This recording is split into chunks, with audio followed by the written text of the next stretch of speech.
আফগান স্বরাষ্ট্রমন্ত্রী মাওলানা সিরাজউদ্দিন হাক্কানি বলেছেন, ব্যক্তি স্বার্থের চেয়ে ইসলামী শাসন ব্যবস্থার স্বার্থই অগ্রাধিকার পাওয়া উচিত। নতুন সংবিধান প্রণয়নের ঘোষণা দিয়েছেন তুরস্কের প্রেসিডেন্ট এরদোগান। ক্ষুদ্র ব্যবসায়ীদের লাইসেন্স ফি 40% কমানোর সিদ্ধান্ত নিয়েছে আফগান সরকার। আফগানিস্তানের স্বরাষ্ট্রমন্ত্রী মাওলানা সিরাজউদ্দিন হাক্কানি বলেছেন, ব্যক্তিগত চাওয়া, দাবি ও পদ পদবীর তুলনায় ইসলামী শাসন ব্যবস্থার স্বার্থই অগ্রাধিকার পাওয়া উচিত।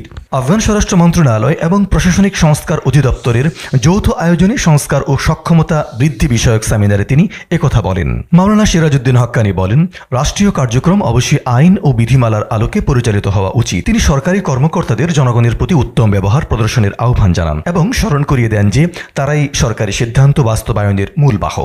জনগণের সমস্যাগুলো দ্রুত, সততা এবং নিষ্ঠার সঙ্গে সমাধানের গুরুত্ব তুলে ধরে মাওলানা সিরাজউদ্দিন হাক্কানি আরো বলেন, এভাবে কর্মকর্তারা জনগণ ও শাসন ব্যবস্থার প্রকৃত প্রতিনিধি হয়ে উঠতে পারেন। তিনি আরো বলেন, ইসলামী শাসন ব্যবস্থা সংহতকরণ, সংস্কার প্রতিষ্ঠা, জনসেবার মানোন্নয়ন ও নীতিনির্ভর আইন প্রণয়নের জন্য নিরলসভাবে কাজ করে যাচ্ছেন ইমারত ইসলামিয়া আফগানিস্তানের আমির। তুরস্কের প্রেসিডেন্ট রজব তাইয়েব এরদোগান একটি নতুন বেসামরিক এবং স্বাধীনতা নির্ভর সংবিধান তৈরির উদ্যোগ ঘোষণা করেছেন। তিনি বলেছেন, বর্তমানে কার্যকর 1982 সালের সংবিধানে নানা সংশোধনী এলেও সেটি এখনও সামরিক যুগের ছাপ বহন করে আসছে। এরদোগান বলেন, এই সংবিধান আমাদের উপর চাপিয়ে দেওয়া মৃত মাটির মতো।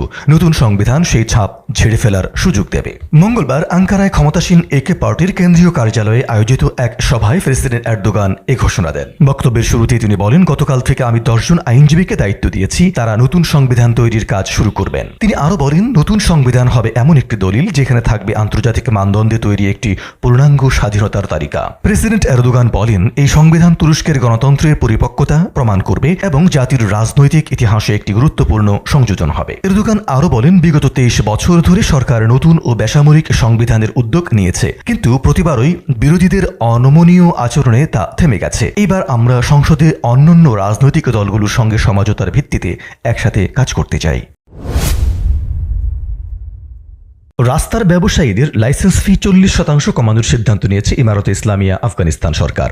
বাখতার নিউজের খবরে একথা বলা হয়। এতে বলা হয়, আফগানিস্তানের রাস্তায় ব্যবসা করা ক্ষুদ্র ব্যবসায়ীদের সংগঠিত করার জন্য একটি ব্যাপক পরিকল্পনা অনুমোদন করেছে মন্ত্রিসভা। প্রধানমন্ত্রী মোল্লা মোহাম্মদ হাসান আখুন্দের সভাপতিত্বে অনুষ্ঠিত মন্ত্রিসভার 21তম অধিবেশনে এই পরিকল্পনা অনুমোদিত হয়। প্রেসিডেন্ট ভবনের এক বার্তায় বিষয়টি নিশ্চিত করে বলা হয়, মন্ত্রিসভার বৈঠকে অর্থনৈতিক, সামাজিক এবং সাংস্কৃতিক বিষয় নিয়ে গুরুত্বপূর্ণ আলোচনা হয়েছে।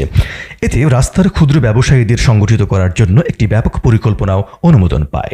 অনুমোদিত পরিকল্পনার অধীনে এই ধরনের ব্যবসার লাইসেন্স ফি 40% হ্রাস করা হয়েছে, যা দেশের হাজার হাজার ক্ষুদ্র ব্যবসায়ীর জন্য উপকার বয়ে আনবে বলে আশা করা হচ্ছে। এছাড়াও মন্ত্রিসভা বিশেষ অর্থনৈতিক অঞ্চলের মূল্যায়ন প্রতিবেদন পর্যালোচনা করে অনুমোদন করেছে। শিল্প ও বাণিজ্য মন্ত্রণালয়কে সংশ্লিষ্ট সংস্থাগুলোর সঙ্গে সমন্বয় করে বাস্তবায়নের নির্দেশ দেওয়া হয়েছে।